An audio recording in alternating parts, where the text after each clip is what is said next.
Welcome to another video, morning workout talk, with your one and only literary pharaoh, literary pharaoh. Yeah, man. I have a lot to talk about. I didn't get a chance to do my pre-pick before the Colorado game, but to be honest with you guys, I'm not gonna be a prisoner of the moment or impart some sort of revisionist history. I didn't I didn't think that Colorado was gonna lose, but it was like 50-50. I didn't know what to expect. Um, I did have certain things that I would say that would need to happen in order for Colorado to win, but I also had certain things to say that would happen if they did lose, like things that would contribute to them losing. So I didn't know, and we've been busy around the house. We're trying to make some arrangements around the home, so I really didn't have time to do a video. Been extremely busy, so I didn't get to do my pre selections or my pre pick there. But I'm so happy that Colorado won. They they've gotten to the mark. They've gotten 5 wins, more wins than they had last year. That is a plus. That is growth. That is progress for Coach Prime. And I know some of us, due to his own attention, due to the attention that he brought upon himself, we were waiting for that dominant moment, but you can't dominate college football that quickly. If you look back at all the dominant football coaches that have came through college football, they've needed time. And you can see the groundwork and the foundation being laid at Colorado. They're playing harder, they're playing smarter, they're becoming that team that he envisioned. And it's progress.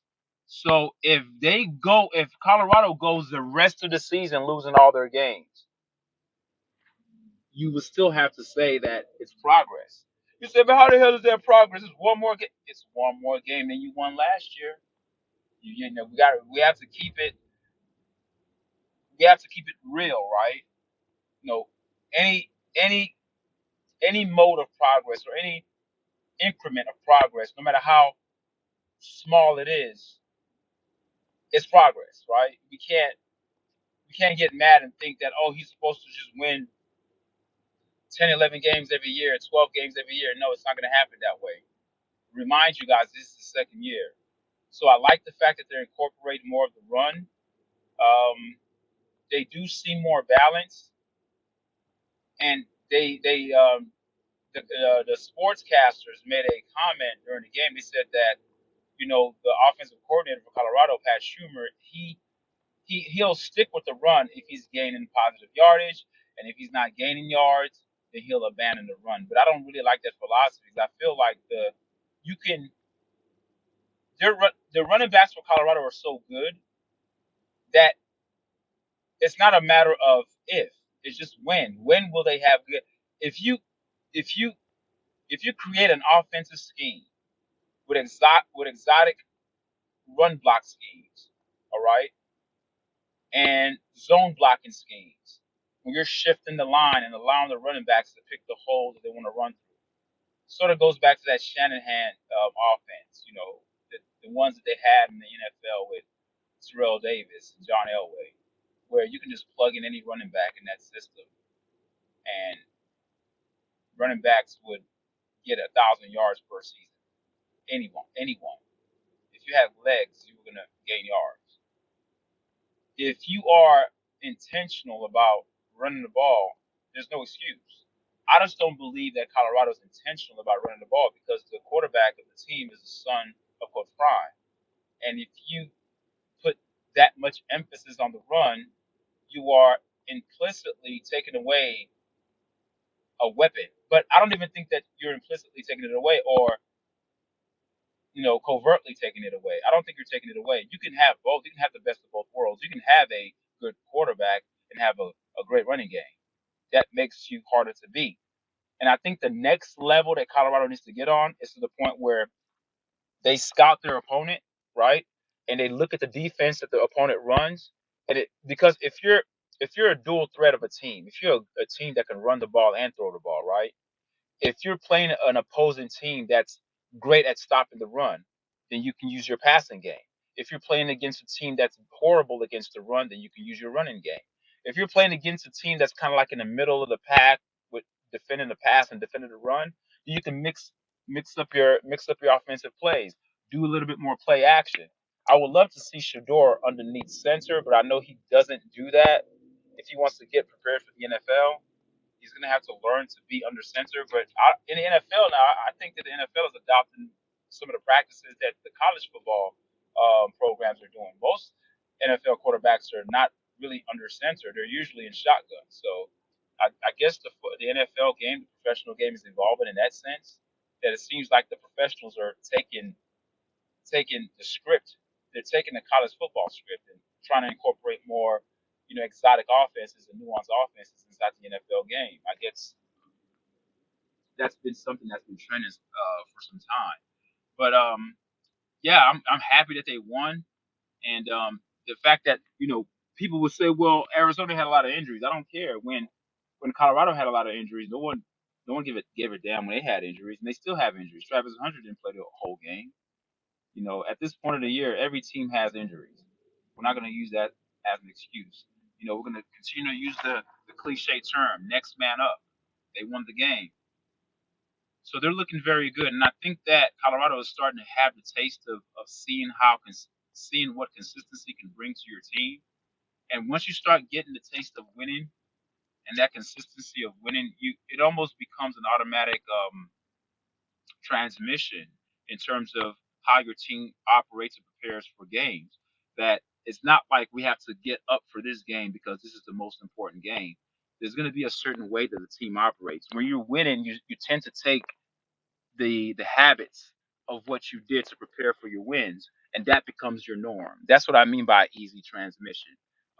When you're losing and winning and losing and winning and losing, you don't know what's going on. You're trying to grasp for something of consistency to say this is what we need to do to put out a product that gives us an end result of what we want, which is a W, which is a win by any means necessary. Um, I do believe. I think Coach Prime has said this. You can learn from wins. I mean, you learn from everything in life. You can learn from losses. You can learn from wins. But you can learn a lot from wins. You can learn what it takes to win. And I think that learning from wins to me is much more important than learning from your loss. Because even if you learn from your loss, it's still a loss on your record. I'd rather learn from my win. And then even if you win in a bad way, you can still learn a lot from the mistakes that you made in the win. But ultimately, you're trying to get the win. I hate learning from losses. That's just like a moral victory type of thing that people psychologically feed themselves to make themselves, a little bit more at ease with the loss. Don't give me that crap about, oh yeah, we learned a lot from this loss. I don't want to learn from a loss. I want to learn from winning. So kudos to Coach Prime and the Buffs. Like I told you guys, I didn't see anything that they did in the game that made me angry. Again, I think as the season rolls on, people are starting to see how immensely talented Colorado is. That if you focus on other aspects of their team, the defense is man. That Green guy, man, that guy's their def- their defensive line, they are improving game by game. And when those guys hit you, they're trying to decapitate you. They're playing with a passion and a zeal. And that's what happens when you play for a coach that has the ability to motivate. And once he has the coaches that can draw up the X's and O's, when you have motivation with execution, you mix that up in a pot of gumbo, insanity occurs. Insanity for the opposing team. Because I'm telling you guys, if this continues the way Colorado is playing and the way things are evolving, and kudos to the defensive coordinator for Colorado. I don't know his name. I forgot his name, but that guy's doing a great job with what he's doing with that defense. And again, Shador does tend to kind of hold the ball still a little longer. I think he took a sack to me that I thought he could have just ball away. I don't know. I know his percentages, his passing percentage is very high. I don't know if he's trying to protect that because I know if you throw the ball out of bounds, it goes against your throwing percentage. But hey, man, sometimes you got to take one for the team. Help your offensive line out. You can't hold the ball that long. You can't expect your offensive line to hold D linemen that long. So that's still something that Shedeur needs to work on is the holding the ball. And I know some of you guys may say, well, he's waiting for he's going through his progressions. Well, hell, you have to have something called pocket presence. If you see that the pocket is collapsing, you just throw the damn ball out of bounds. You don't have time to reach your progressions. At that point, get rid of the ball. Get rid of the ball. You know. So kudos to Coach Prime and the Colorado Buffaloes. They're looking good. I think they're sitting. I don't know what they're sitting at in the conference, but just happy that.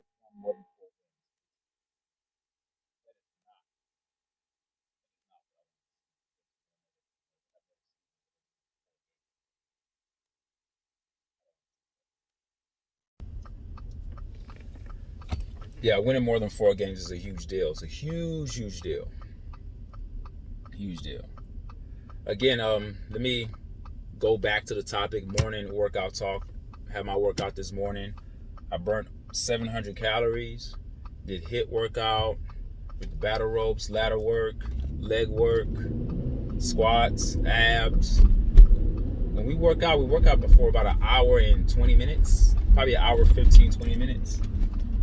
Yeah, so really happy about my workout this morning. I feel fresh. I feel good. That's my morning coffee, folks. That's my morning coffee. Yeah.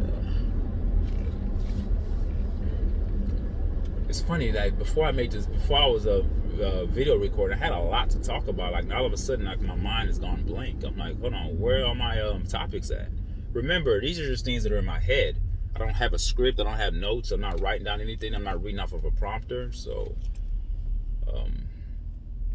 pardon me for the occasional hiccups here because I can't try to remember the things I had to say.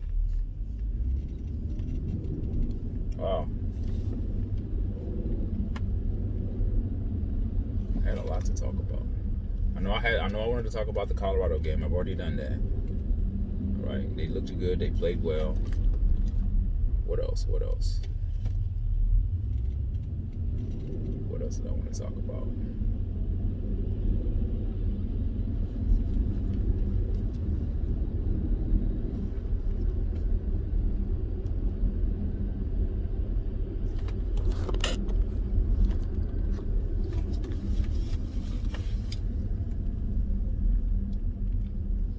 Yeah.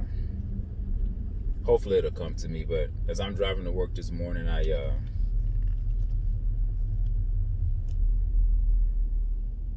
thinking about the power of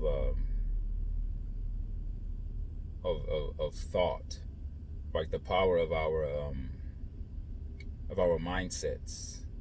And I think as I start to talk, whatever topic I had is going to come to me though. Mindsets are very key, and I think that, oh yeah, this is it. It's come to me. It's coming to me in fragments, but I'm going to piece it up together. Everything that I had in my mind that I wanted to talk about is starting to come to me in fragments, but hopefully I can put this puzzle back together.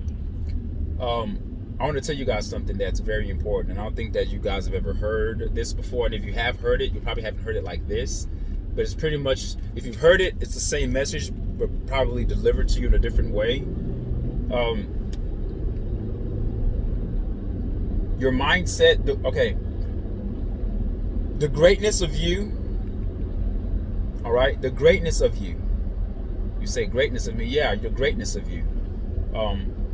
Many of you guys think that being great is predicated on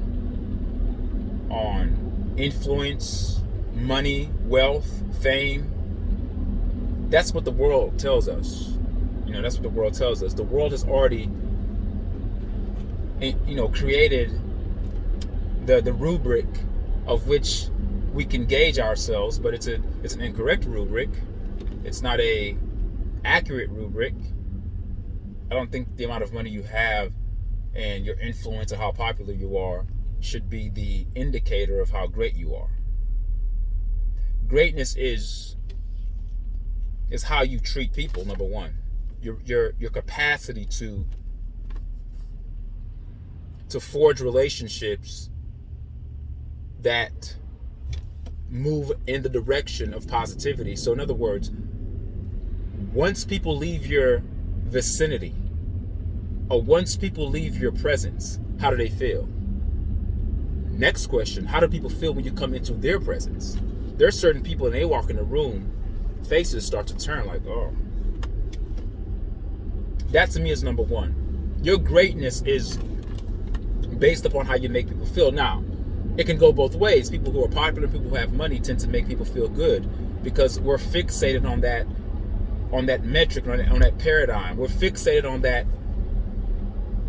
in that world, right? We think that if you have money and you're famous and you're on television and you have influence, then that's greatness because those people have influence. Or people who are big on social media and they gain a lot of attention, they gain a lot of viewers, they've gained a lot of subscribers. Those are the people that we look at and we perceive as, oh, they're great. But that to me is more on the surface. That's more shallow, lacking any sort of depth, okay?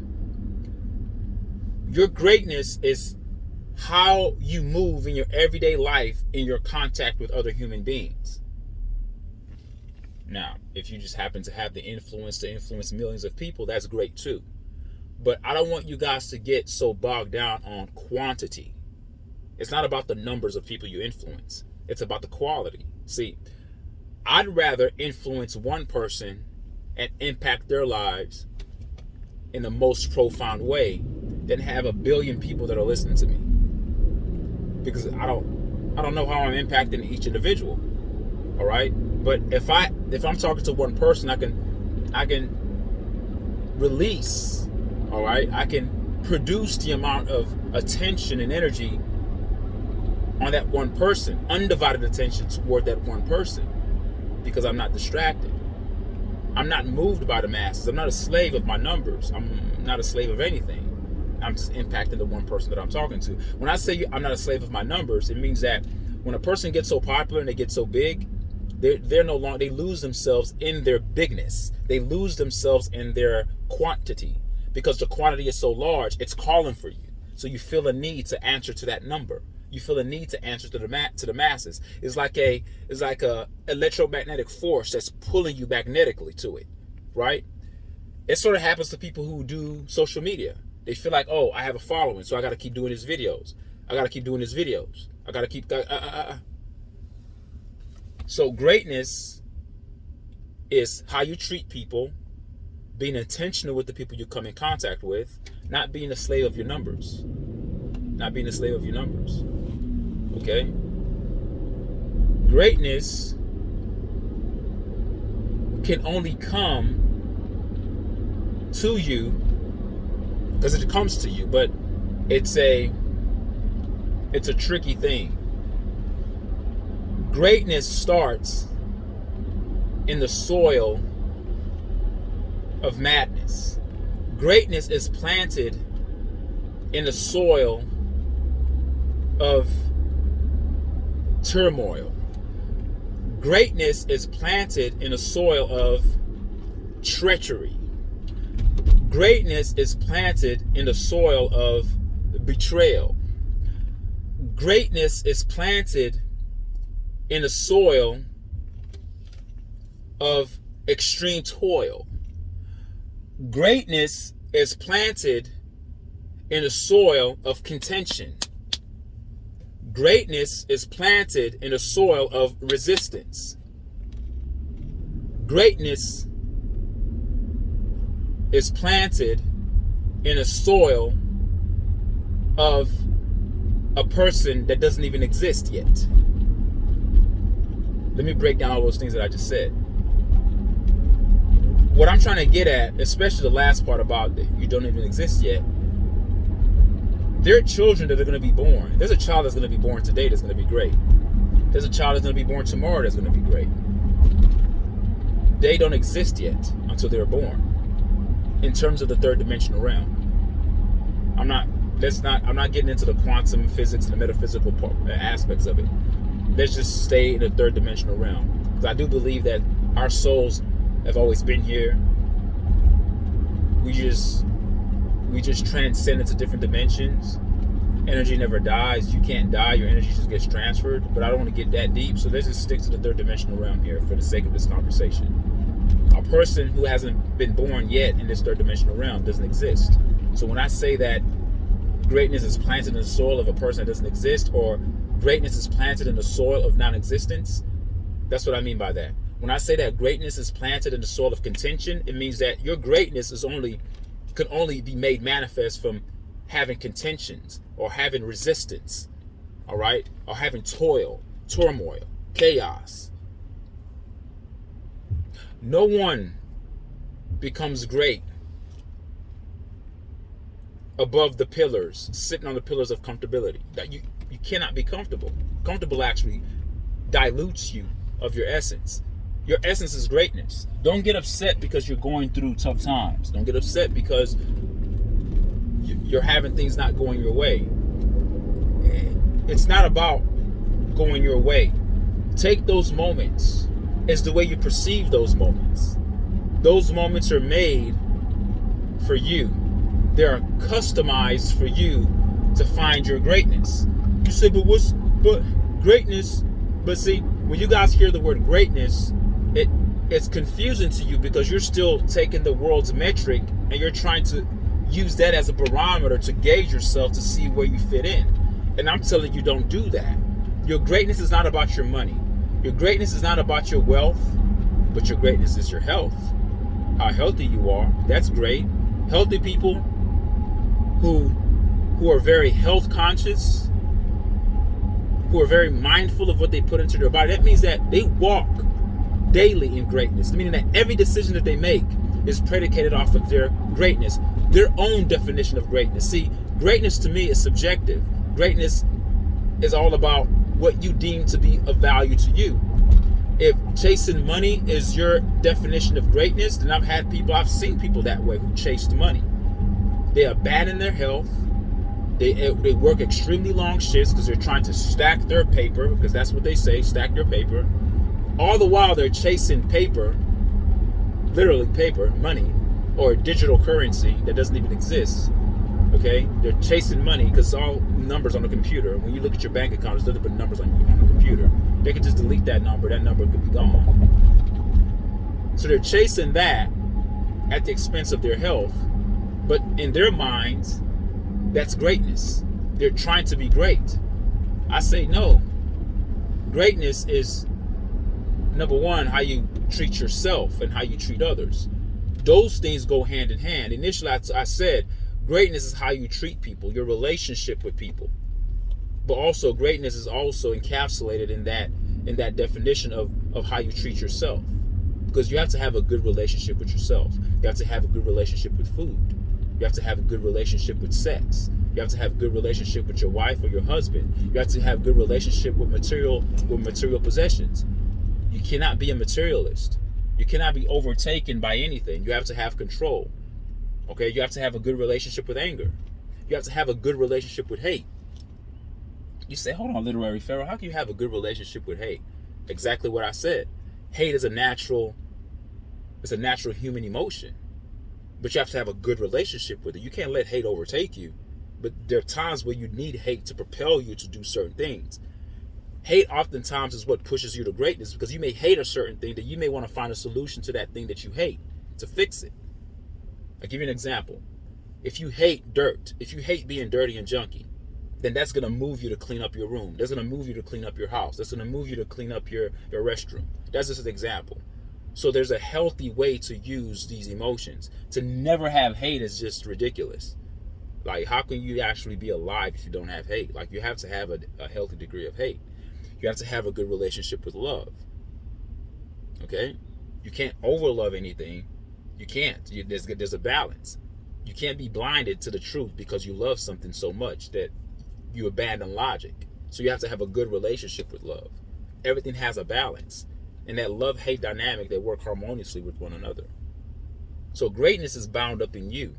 There are things that you need to go through to see the greatness of yourself. If you ask me right now, Literary Fair, do you think you're great? I don't think I'm great. I know I'm great. And it's not based upon any material possessions. It's not based on my house. It's not based on my car. It's not based on what I have in my bank account. Because if I base it on those things, then to the world standard, I'm nothing. To the world standard, I'm just not even an average man. I'm a nobody. The world's definition. But I'm creating my own definition of greatness. Because I'm thinking it, and I believe it, and I'm saying it. And I've seen the things that I've done. My actions also prove it. My actions also prove it. How I treat my kids, how I treat my wife, how I even treat the things around me, the material possessions around me, the inanimate objects around me.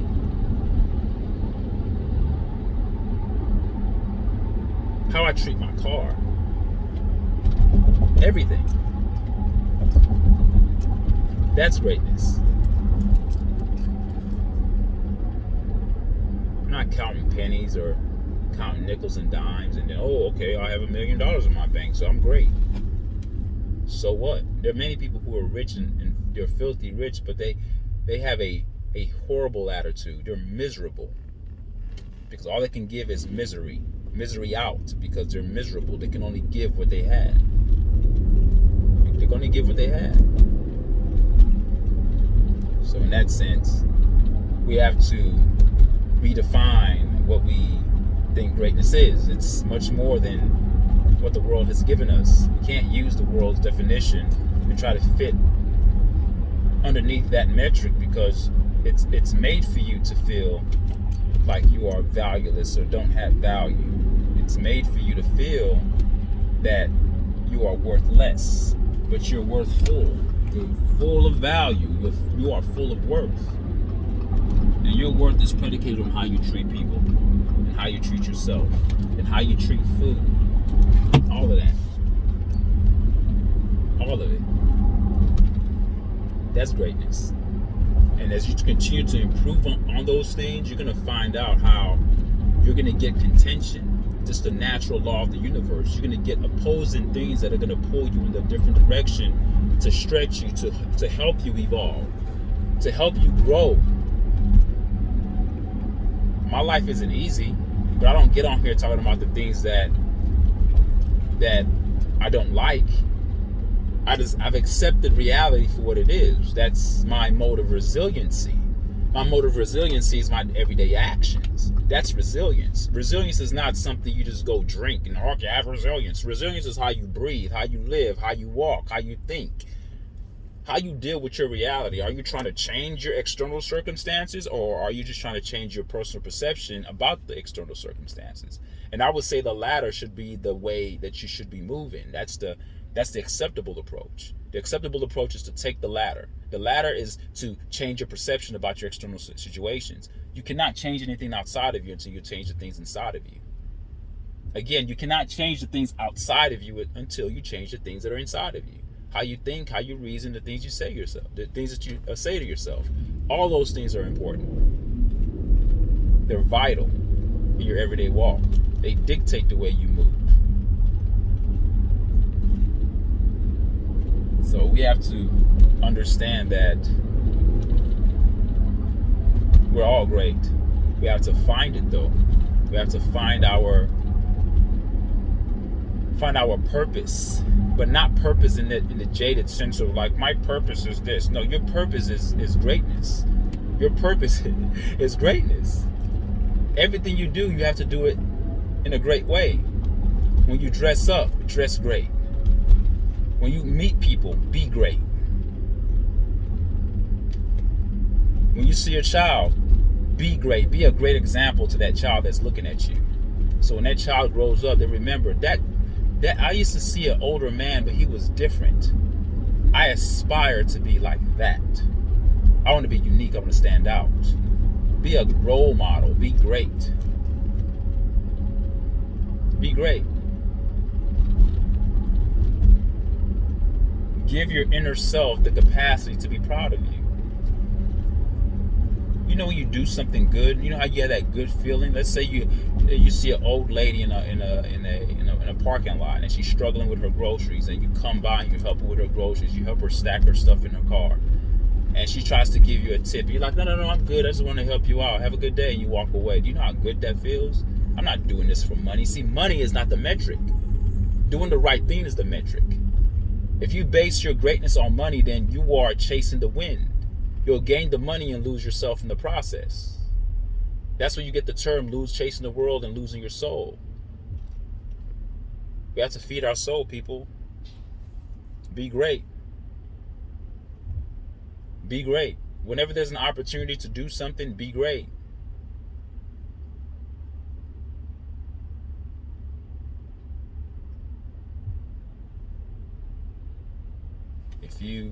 If you're going on some sort of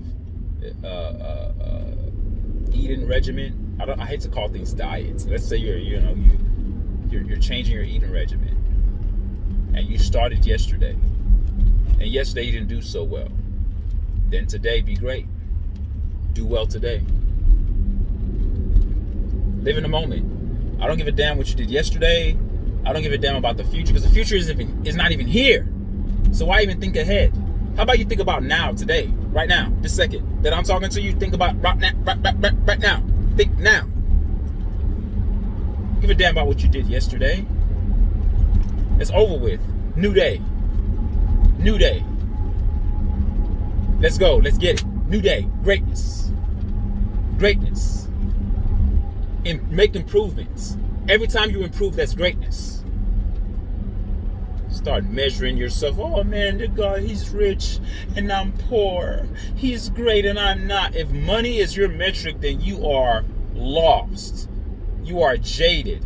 You are beyond repairable. If that's your metric of greatness is somebody's bank account, then you've allowed the system to manipulate you full throttle, full force. You're done. You cannot have that mentality at all. You cannot have that mentality at all. You cannot. It's much more to a person's value than their money. It's much more. And I would argue that money it's a moot point. Money, whether you have money or not, it's irrelevant in this conversation.